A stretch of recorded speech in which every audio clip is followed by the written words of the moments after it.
Merhaba arkadaşlar, kanalıma hoş geldiniz. Biz Kılıç Tadilat olarak sadece gömme rezervuar tamiratları değil de bütün iç ve dış mekanlarda tadilat, tamirat işleri yapmaktayız. Bununla ilgili de sürekli videolar çekip kanalımızda paylaşacağız. Bugünkü videomuzun konusu bozuk olan pimapen ayarı nasıl yapılır? Onunla ilgili Sedat ustamızla birlikte siz değerli tüketicilerimiz için bir video hazırladık. Onu sizlerle paylaşacağız.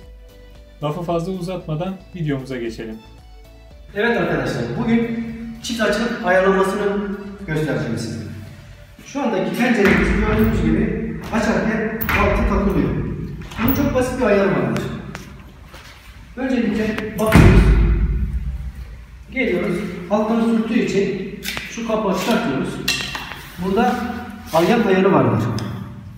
Yukarı kaldırma ve aşağı indirme vardır.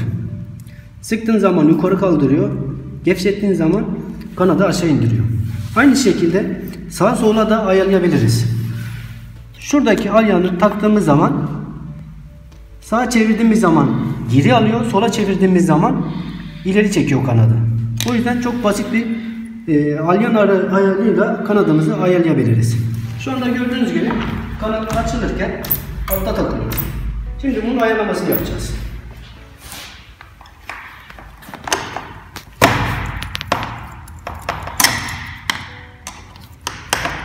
Gördüğünüz gibi şu anda sıkıyorum. Kanadımızı havaya kaldıracak.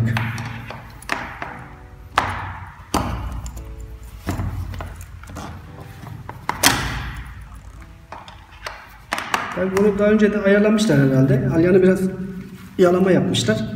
O yüzden bu kadar zorlanıyoruz.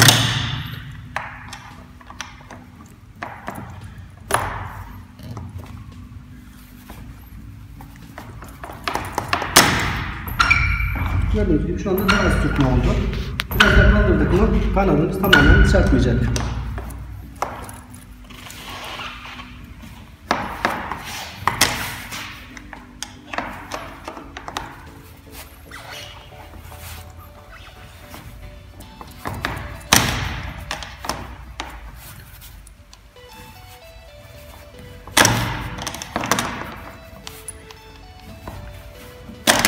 Bakıyoruz kanadımıza.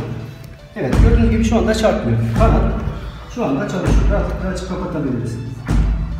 Gördüğünüz gibi az önce takılıyordu. Kanat açılıp kapanmıyor. Şu anda gördüğünüz gibi kanat hiçbir yere çarpmadan rahatça açıp kapanabiliyor.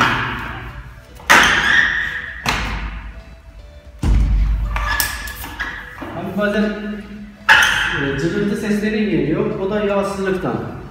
Şuralara yağ sıkıp açıp kapatacaksınız boştayken. Veya VD40 dediğimiz sprey tarzında faz sökücü sıkabilirsiniz. O sesi zamanla giderir. Evet arkadaşlar, böylelikle bir videomuzun daha sonuna gelmiş olduk. Umarım videomuzu beğenmişsinizdir.